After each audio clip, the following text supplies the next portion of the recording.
Welcome to Unit 5. We will be talking about the rituals and the performance of rice culture here in America. Well, first, let's go back to West Africa because that's how we're going to be able to understand and see the full picture of the importance of rice culture brought here to America. And so much that came out of the rice culture.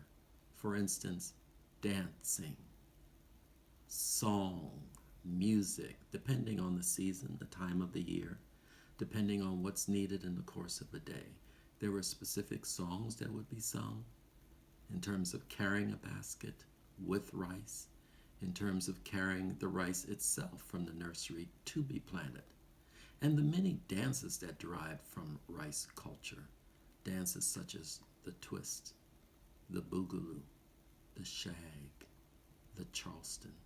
All these dances derived out of a rich West African culture on rice.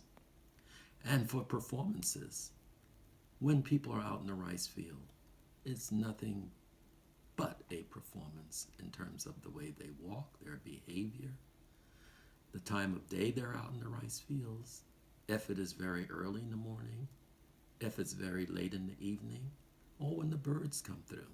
And it's the performance occupation job of mostly children to go out and to shoo the birds away from the rice fields.